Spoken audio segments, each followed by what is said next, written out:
You want blackness? Go up on Black Eyes TV. See? What came first? Ra or Allah? Jesus, Darwin, Krishna, Raja, everybody swears they know the creator. Put belief first, facts, cracks, grow greater. Check it, pa, what came first? Drake or the Woo? If mask off's the future is blue. Higher infinite power, healing our people. Replaced with trap, confine the minds of ways that's fecal, lethal. What came first, woman or the man? You take man out of woman, you can't reverse the plan. Man feels the greater than nature, that's why we're living damn. Balance brings truth, but resides in a hand. Talk fam, what came first? Blackness or the womb? The blackness of the galaxy, the blackness of the tomb, the blackness of the skin or the blackness of the heart, the blackness of the soul where the seed takes its start.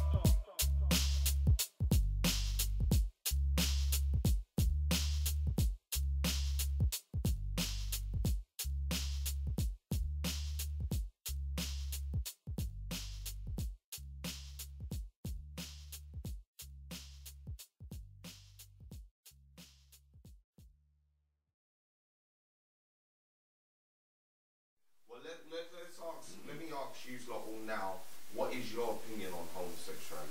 What is the general opinion of the panel? Everybody as if you was down yesterday, but we know you had to take care of business. Our brother TC broke that down in the forms of science. So TC, just give them a little bit of view on that perspective of what you gave. Okay, bro. First of all, let's get it straight. This homosexuality and LGBT, EFG, whatever you want to call it, man, this is not us. We were never involved in this type of behavior. This was forced upon us by our slave masters. We were forced to participate in this as a means of control, as a means of degrading us, as a means of keeping us at this lower place. So please, black people, this is not how we get down. This is not it. This comes from a lower level being that looks at life differently from we do. We look at ourselves as part of the Creator. They look at themselves as a creation of the Creator. Right? So who's the Creator? So to get back to the subject, and we spoke about this yesterday, Rome, Greek, there really was no homosexuality. That is a myth. And this is what I mean by that. As long as the white man was the one doing the dirt, as long as he was the aggressor, it didn't matter if he was with a man, it didn't matter if he was with a woman, it didn't matter if he was with a child, and even an animal, a beast. As long as he was the aggressor in the sexual act, it was cool. It was cool. So it wasn't even about gender, it was about aggression, right? So fast forward to now, and now we have all these issues, and now we got to get back to our science, which the brother was talking about. And again, I say everything is held, the universe is held by the law of gender, which says masculine gives out energy, feminine receives energy. You can't have two masculines together. And when you break it down even to the atom, right, you have the proton, which is positive, which is masculine energy because it gives out. If you put two protons together, because remember, likes repel each other in nature, opposites attract. If you put a proton and you bombard it with another proton together, you get nuclear explosions, you get death, you get chaos, you get destruction. And that's what happens in a relationship on a spiritual level. Now, do I have anything against brothers and sisters who label themselves as such? Of course not. They're human beings, right? I like to say that this homosexuality is either nature or nurture, right? We was bred that way to become that. So and black people in general, because of our community, we have different reasons for being homosexual. I know a man, when you facing white supremacy every day, man, it's easy to step on that feminine side because you're not a threat. So he will leave you alone. He will let you do his thing, right? So a lot of us sway that way because as a means of white supremacy and protection, I'm not going to deal with this, so I'm going to go over here, and now I think that I'm not a threat and he's going to leave me alone. And then the sisters, right, because of the brothers and because they get together crying on each other's shoulders about what a man has done to them, now they kind of relate to that. And so there's different reasons why we become homosexual as opposed to white people. The other part is I believe in nature, right? I think I was born this way. We always hear that. We all know the cousin, the little boy cousin who was playing with dolls and switching and doing all that. And I think because innately it was some type of, what do you call it, birth defect, right? When someone's born a birth defect, we know if they're born with their arm is disfigured or their foot, but it can also mean in hormones, an imbalance of chemical imbalance, correct, as we say with bipolarism. It can be a gender chemical imbalance as well, and that needs to be addressed. So I would rather say with those type of homosexuals that it's a defect. It's still not right. You are still who you are, just like the person who's autistic or whatever, but it needs to be addressed. This is not normal. This is not normal, but we accept you in the human family. But don't get it twisted. There's something wrong. So basically, we were going back, again, just bring it back down to the science. In nature, it's destructive. It's actually chaos, which is the god Set represents. He represents hell on earth, and that begins with communication. Miscommunication causes chaos, and chaos leads to lower level behavior.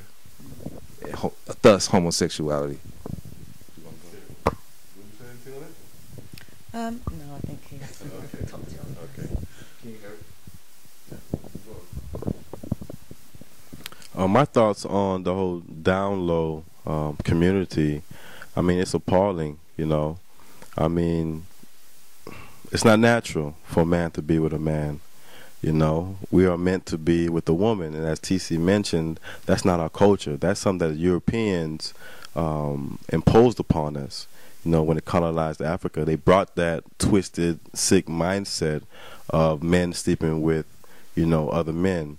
And in the prison system, there's a lot of that going on because a lot of these men are married and they're sleeping with other men in the prison. They come back home and being with their wives. And I wonder if these women are having their men tested before they actually, you know, get, you know what I'm saying, start having sex again. Yes, that's. For that very same download thing where Mm-hmm. women with men who were sleeping with other Men while in prison. causing their strife and rife STDs across the board. And you can only imagine how, you know, how backwards or what types of issues that may cause, you know, in the home, you know, families breaking up because of it. You know, this guy sleeping with this guy, and he could be sleeping with multiple guys and not just, you know, just one other man. So what I would like to see happen, and I'm sure many of you may agree as well, is that one, you tell the truth to your wife or whoever you're sleeping with that you are gay or bisexual, and allow her to make that choice on whether or not she still wants to continue the relationship. 9 out of 10 times she's not going to want to, because we need to stop the spreading of diseases. That's my main concern, that spread of AIDS and whatever else is out there. But we definitely need to get our brothers back on track, the right state of mind, understanding who they are, and appreciate the women. That's all I had to say about it. But yeah, we need to put an end to that, because that's crazy. As I always say, we have to go into history. And we look into his. I've always got opinion on my own, and I always put it in. Yeah, and I will tell you, we go back into history, we look through time, we look at what the Romans were doing. You look at what the Tudor England people were doing. You go even further back, continuously through what the Europeans are doing. But then when you even just come a bit closer, even at the time after slavery, or even at the time of slavery, what were the slave masters doing? You got to ask that question. Then you got to come into the times of even over in the UK, the Windrush. what are they doing? Because when we came after the Windrush, there was a thing of, we were complaining about the state of this country, how dirty it was. And then years later, what do? We repeat what they done in the past. So we become a reflection of them, because we're not looking into our past. So for what we see today, it's already been done with them in the past. So for me, as I said, we need to reverse it and to look further beyond and look at what we were doing in the beginning, because that's what's going to push us forward. So in that format, we have to look at in forms of healing. So where we come to this thing of understanding our history in our minds and in our spirit. So in that format, TC, I want us to break down something that of forms of healing from the way, like even through the sexual healing, where we can heal ourselves and heal our bodies from the traumas and all these things that we have, to be able to bring our spirit back to where it needs to be.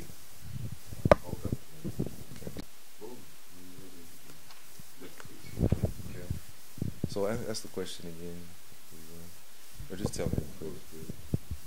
Okay. So healing. So now that we're here. Now we're here. Now we've gone through all this trauma. Now we've gone through all these problems, and we're in that form of things that come from mind and understand the spiritual senses, that how we can heal ourselves from even the sexual healings through the understanding of our environments, understanding psychology, you know, that thing that of our thoughts, of able to heal ourselves.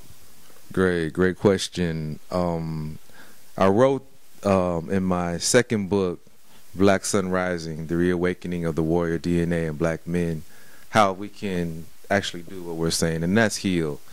And heal and health are the same thing. And remember we said earlier that health is 3 parts, components: mind, body, and spirit. So without the healing of both parts, without the acknowledgement of both parts, you never fully heal. You know, just like a scar on your skin will heal, but then that scar will always be there. Same with emotional scars and spiritual scars. You can heal from them, but that scar will remain. And our job is to navigate around the scar so that we can function at some type of higher level.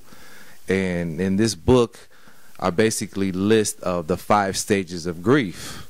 The 5 stages of grief are what people go through when they are in a crisis or traumatic experience. It's the psychology of man that there's steps that we take that we finally heal. And the first step is the stage of that we grieve. We're in denial.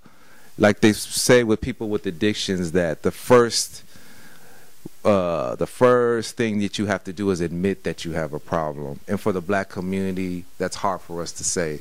Like Brother Rich was saying, we don't acknowledge the abuse, the child molestation in our communities, and we need to get all this out and admit that we jacked up, man. As a people in a community, man, we are the lowest of the low, and our minds have just been tampered with so much and twisted that we don't even know who we are. So we need to first realize that we messed up. We need healing, and come in a humble way with our hearts open to say, I'm ready to do the work. I'm ready to address issues of trauma. I'm ready to acknowledge that this was done to me, and I feel this type of way about it, and I want to get better. Okay? First, get out of the denial stage. The second thing that we go through is anger. At this stage, now we are angry at what was done to us. That's why Malcolm said when the white media was saying, Malcolm, why are you so angry? And you're so severe and over the top with your comments. I mean, why? And Malcolm said, man, when you realize the severity and extreme and atrocity that you did to me, what you think my response is going to be? Just as strong, right? So we have to work through that anger. There's a lot of black men out there that have this anger, and we don't know what to do with it. So we lash out, and it starts to lead us to behavior, like King Kevin saying, that leads us to criminal justice system, that leads us down the wrong path, because we don't know what to do with this anger. Sisters usually keep that anger, and remember, female is receivers, so they hold on to it, and then now their body starts to be in dis-ease, and they start to develop fibroids and cysts and all these things, because it turns into poison and toxins. So sisters need to do something with this anger as well, or they will lash out on another brother for what the other brother did to them, and we need to acknowledge that as well.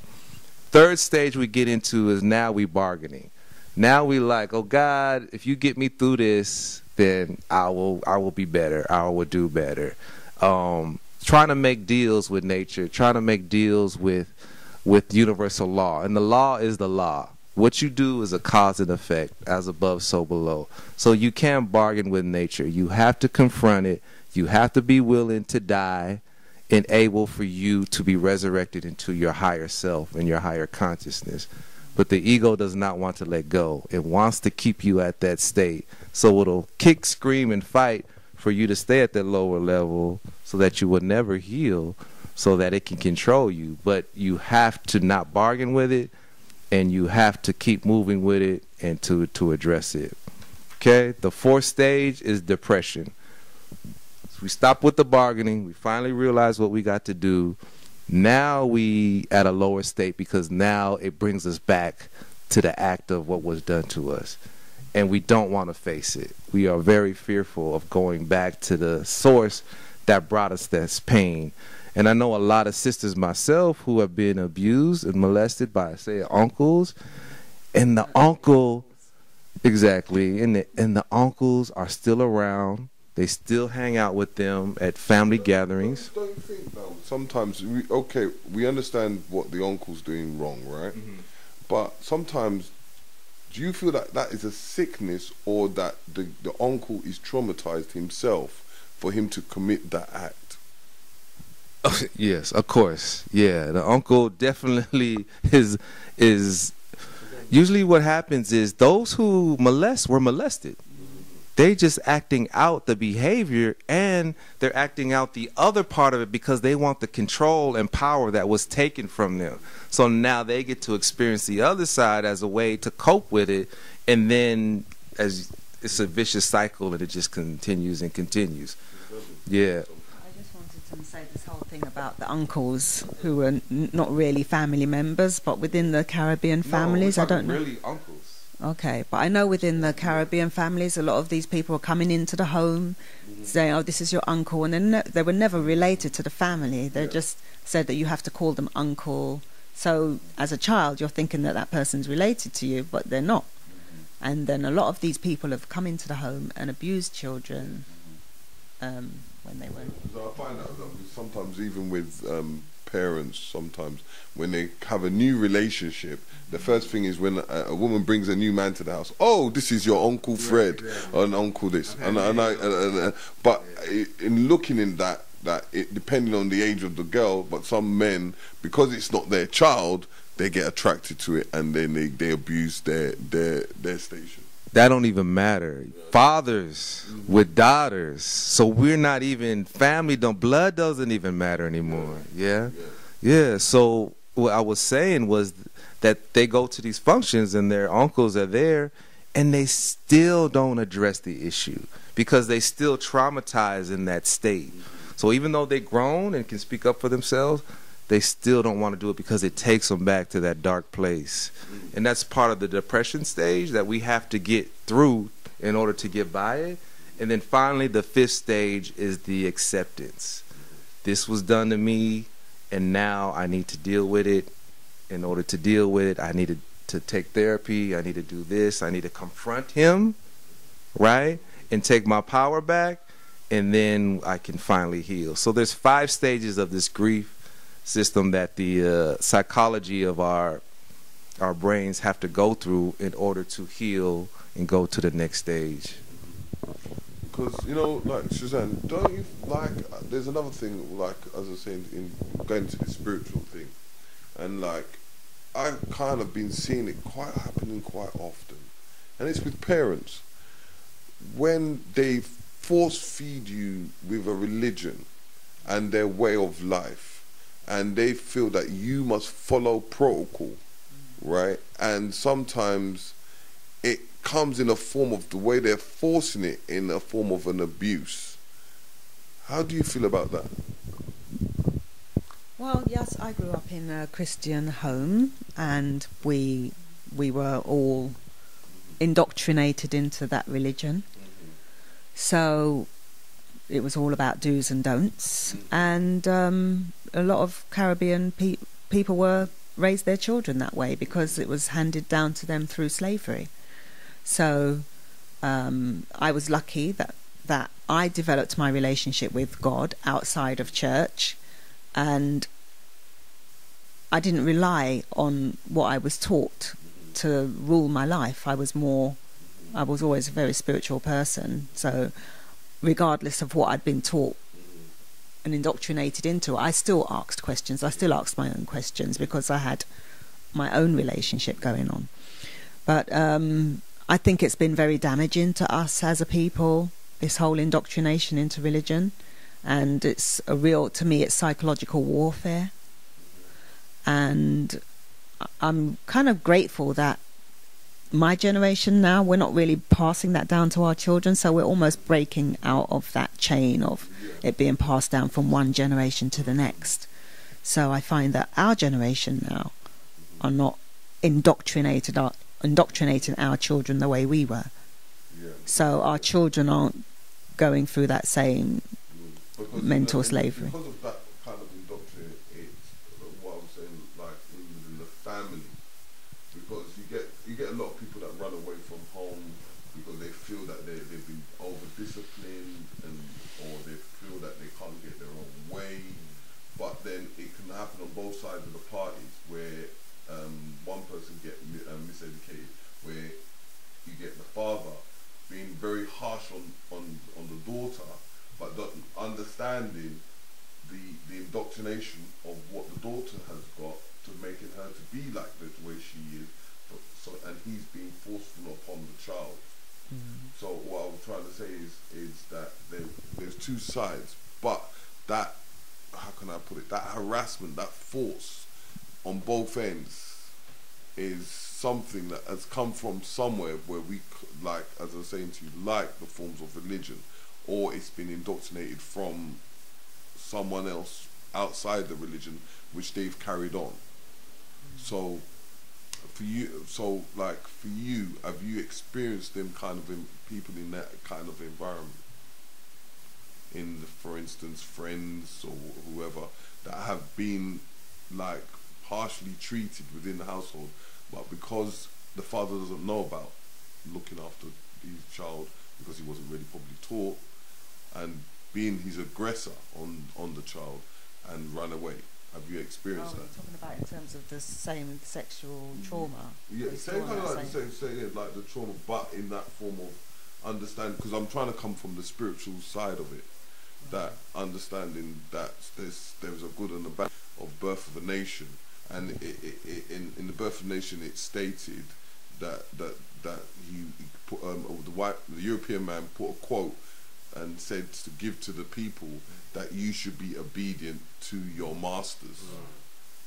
Do you find that we tend to follow these protocols and put it upon our children, or in different ways?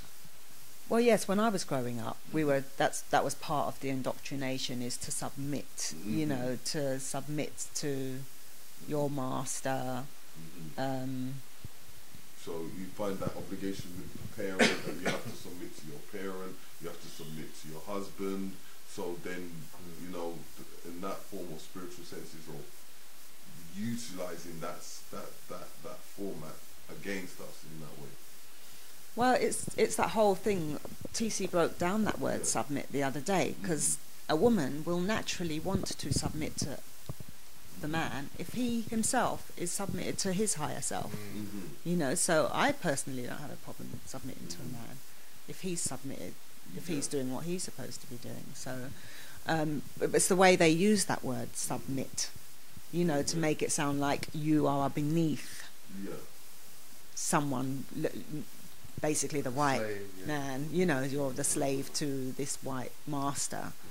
And in that respect, yes, that's done a lot of damage to us, because it's growing up in church. I found that we personally, well, my family, we were indoctrinated to believe that we were not worthy, you know, that we were born in sin, and all of this programming that we receive year after year makes you grow up to have low self-esteem, basically. And that's the problem within our community, is that there's a lack of self-esteem, a lack of self-love. We're taught through religion as well, taught to love everybody but ourselves, and to sacrifice yourself for other people, not necessarily your own people, because you're not sacrificing yourself for your own people, you're sacrificing yourself for someone else, to the system. So it's just really just bringing everything back to us, and starting with self-love and learning to develop that. And you can do that through learning your history and going through your own self-healing. I found that a lot of people are not doing that work, on the inner work, which needs to be done. Even within the Black conscious community, that a lot of people are not doing that inner work, and that's why there's the healing hasn't. Reverse it around, because you know, like, if I was a parent and I'm giving so much love, and my child's going out there and he sees what the world is really like, would you think that I'm being too soft? No. Would the child think they're soft, and they've used that opportunity of me giving that love?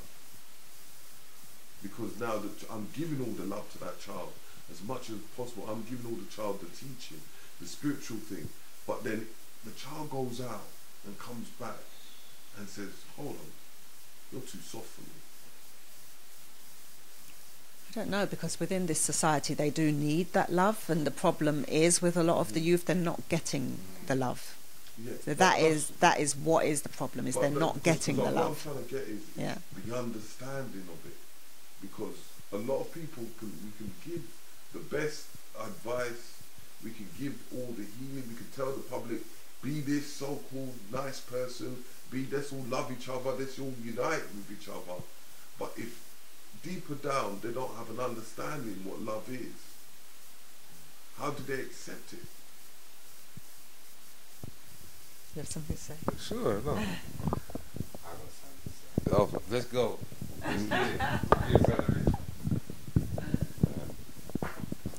I think one, we have to remember the value of some of the words we're using. So love isn't a free-for-all.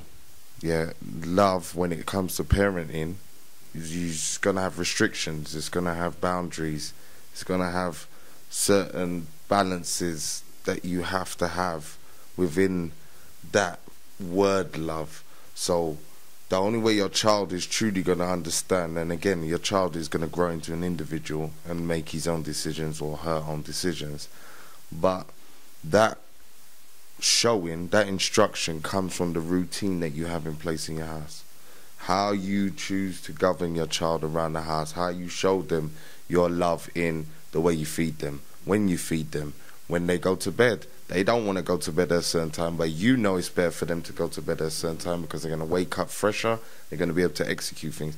There's parts of the love, whether it's down to you taking the time to watch a program with them, that's love. But it's also love to say, right, that's enough telly now, it's time to go to bed, it's time to read a book.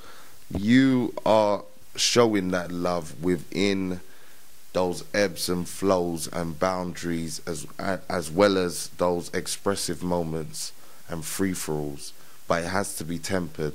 So my thing is understanding the true value of that word love, because a lot of people use it, going back to this gay thing and certain other modes of love, that's how they kick it. You know, you're being very restrictive, you know, you don't love everyone. But as I always say to them, love has restrictions, it's not a free-for-all. So where you may believe that love covers all, in the sense of I can do anything and it's all with a smile and it's all great, No, it doesn't work like that.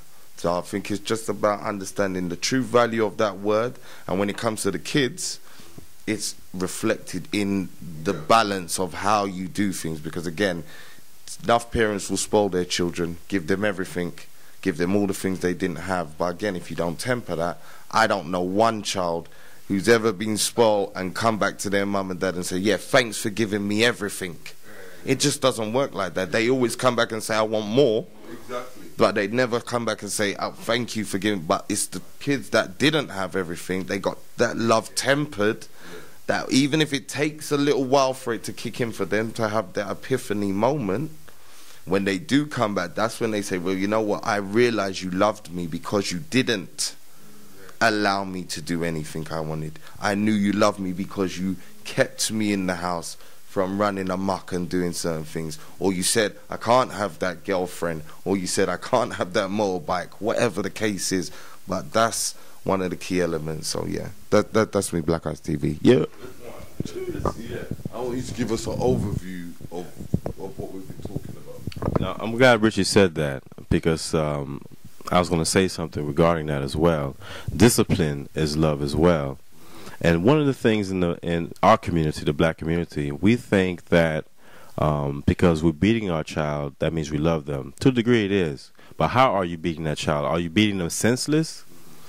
You know what I'm saying? Are you picking up, shoes and sticks and switches and everything and all kind of marks? Yeah, because and you're letting off that negative energy on them. That's not love. You feel me? And we also have to ask ourselves, what kind of love are we talking about? Are we talking about love from love, or is it love from hate?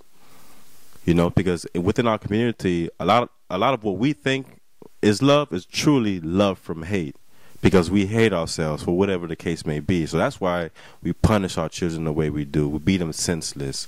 We put all kinds of marks and bruises on them, or verbally. Verbally, the way we speaking to them, we're not speaking words of affirmation. We're condemning them with our words. So we have to be mindful of that. And another thing I want to mention, when I went to go visit my brother about 3-4 years ago, I brought his 2 children with me, along with my cousin, in prison. Yeah, he's actually serving a life sentence right now. He's my youngest brother, and actually my biggest fan. Good guy. Just made some bad decisions. But when I brought my nephews up there to go see their father, the way he was talking to them, and they weren't used to seeing him at the time. Right now they're like 13, 12 years old. The oldest one just became a teenager.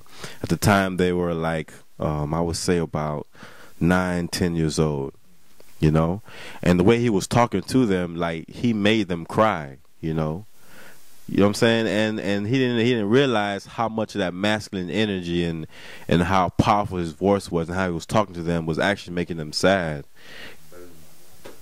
Right, and the voice and the way he was talking to his sons, it affected them, you know what I'm saying? It made them feel sad. And I use that example because, yeah, he loves them, but that love he was showing was actually a love from hate. In abusive relationships, a man will beat up his girlfriend. Oh, because I love you. You know what I'm saying? I cuss you out all the time because I love you. I talk down upon you because I love you. And that's not really true love. You know what I'm saying? So that's what I wanted to, to say about that, because crackheads fall in love as well. They do crack, they do heroin because they love it. So we need to watch out, like you said. What does love mean? Love is an action word. It's a verb. You have to show love and give love and receive it. That's all. So yeah, as we was going around it, and our sister here wanted to explain something to you, general public. Solution. Oh. Why did She forgot what she was gone. It's the tones he uses. He just leaves you like you're listening and you're like, what's going on? And all of a sudden, bam. Boom, bam. Solution. You're in trouble, bro. Yeah. I love it. But you know what? This is Black Eyes TV. You only get this on this channel. So keep on watching, keep tuned in, subscribe, and like every time. Guys. Yes, as we're back and we've had this beautiful conversation, and it's been so fantastic. But we know what we're going to do. Right now, we're going to go to Shazan, and Shazan's going to kind of conclude something for us, and then we're just going to go into the forms of understanding the economics and empowerment for our people, how we're going to move forward in forms of economics. You know, we have to buy these books, we have to get this information, we have to buy the products, we have to buy all sorts of things, as it's a new beginning, and we need to uplift ourselves to the place where we need to be. So Shazan, I just want you to conclude what we've been talking about, and move it on from there. As we've got the new youngsters in town, yes, say hi to the people, to the Black Eyes TV channel. Just say yes. This is the youth, and we have to leave the legacy for these youth. All right. So that's what it's about. So Suzanne, just kick it out for us and just explain. Yeah, I mean, this is why this is so important. Again, it is about the youth. I mean, if they carry on like this, you've got to think about the next generation and the generation after that. So we are doing things to really help us elevate ourselves and come back to who we truly are as a people. So the Kings and Queens book tour it's packed with information that you probably will not hear anywhere else.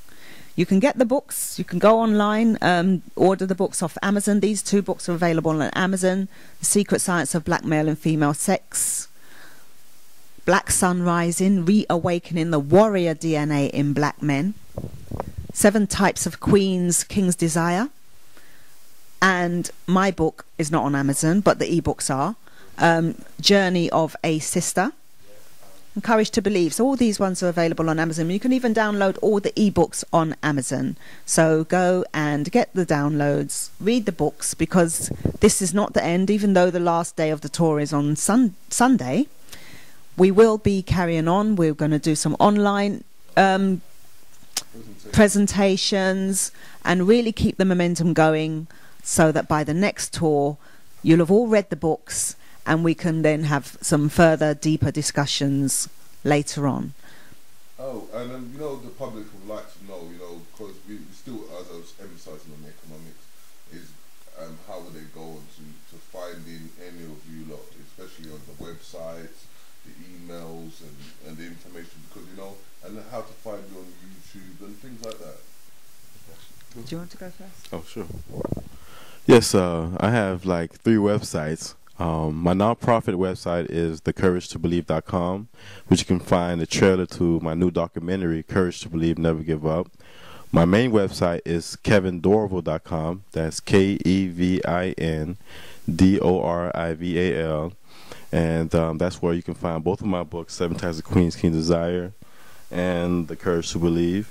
And also our chess program. We have something for the youth that we do to invest in them, you know, put the energy towards them and help them understand how to play chess, how to strategize for life. Because a lot of us don't have any strategy or plan for our life. Oh, so, but yes.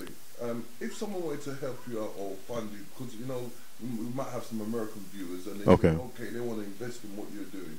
How would they want to invest, or how they help out? How can they contact you? I'm glad you mentioned that. You can contact me directly on my cell number, or my office number rather, 954. Should I say my cell number? Or my? All right. All right. Email me at info@kevindorival.com. That's info@kevindorival.com. We do have a GoFundMe going on right now for our reading program and chess program, which falls under my nonprofit, The Courage to Believe International. Our GoFundMe is for our reading program through our lens, where we help the youth learn how to read, write, and publish their own books, because I think it's important. As a matter of fact, I know it's important that we teach them how to write their own future instead of the criminal justice system writing their future, which is leading to 20, 40, 60, 100 years or whatever. And, yeah, you can invest. I'm definitely going to have future books, projects, movies in the future. And my website. Yes, you know, go to GoFundMe / through our lens. Or just go to my main website, kevindorival.com, or thecouragetobelieve.com, find more information. And my book website, just for this book, is 7queens7kings.com. Social media, catch me at at Courage #2 Believe. That's at Courage to Believe. Instagram, Twitter, Facebook. You know, just Google me. You'll find me. And don't wait until I get on Oprah to holler at me. You know what I'm saying? Because you know, the Kings and Queens book tour is going far, and whoever support us now, we're gonna bless you and continue, you know, doing great things in the future. But we can't do it without your support. And don't forget, he's still got his letter at the Queen's office. Oh, go ahead. Your information. Yes, you can just go to journeyofaSister.com. You'll be able to download the book or order your signed paperback if you're in the UK, or there'll be a link to where you can get it if you're outside of the UK. And from there, you'll also find links to all my social media. And, yep, that's it. Just journeyofaSister.com. Yeah, there's an art page. There's a page for my art on journeyofaSister.com. There's a page for my poetry where you can listen to my poetry. And I also write a blog, so there's also a blog page. So there's even information about the tour. You can watch some videos. And there's an events page where you can find links to all the events as well. Okay. I also have a website as well. It's Naturally Super, spelled SUPA.com, naturallysuper.com, and you can get my books there. I also have several metaphysical products that you can order as well to help you on this spiritual journey. It's all about the supernatural. We're trying to put the super back in the black man and woman. So check out the website. Email tcmoonlight@yahoo.com. Facebook TC Carrier, and also Instagram is the same as the website, Naturally Super, SUPA. And you know what? It's about Brother Rich and his beautiful website that he's releasing, Black Ice Stores, which you can able to get different types of products, as well as if we negotiate with the 3 hair, it'll be on the store. So by doing that is by spending black. If you want to uprise our people, you want our people to be successful, you want us to have a strong movement and be on the planet like our ancestors were, you need to spend black. So this is Terry Riggs giving it over to Richie to give you the last words. And don't forget, subscribe to Black Eyes TV, to like the show, and share it, and share it. Black Eyes TV, all one word. Now, Brother Rich, kick it off to the end. Yeah, I want to thank the Kings and Queens book tour. Let me just move the camera around so we can get a nice shot of this banner before we sign out. That's what we're about today. I want to thank King Kevin, Mr. TC Carrier. Yeah, and here's their books that they were mentioning here. Yeah, websites at the bottom. Yeah, and again, the banner doesn't do her justice, so let me just bring the camera, give her a full-blown close-up. Thank you to Sister Shazam, yeah, and her book, Journey of a Sister, yeah. And remember, you see the Black Eyes TV shit, yeah. Like, share, and subscribe. Yeah, look out for future interviews here in my home, here on the streets of London and in the USA. So big up from everyone. Big up to Terry Riggs, Mr. Riggs. UK tour guide to the rest of the world. That's all doing this thing. Big up. Peace, peace, peace. Thank you. Black Ice TV.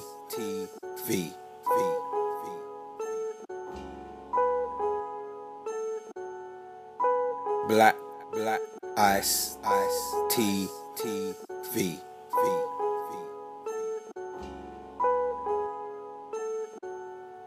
What came first, Ra or Allah? Jesus, Darwin, Krishna, Raja, everybody swears they know the creator. Put belief first, facts, cracks, grow greater. Check it, pa, what came first, Drake or the Woo? If mask off's the future is blue. Higher infinite power, healing our people. Replaced with trap, confine the minds of ways that's fecal, lethal. What came first, woman or the man? You take man out of woman, you can't reverse the plan. Man feels the greater than nature, that's why we're living damn. Balance brings truth, but resides in a hand. Talk fam, what came first, blackness or the womb? The blackness of the galaxy, the blackness of the tomb. The blackness of the skin or the blackness of the heart. The blackness of the soul where the seed takes its start.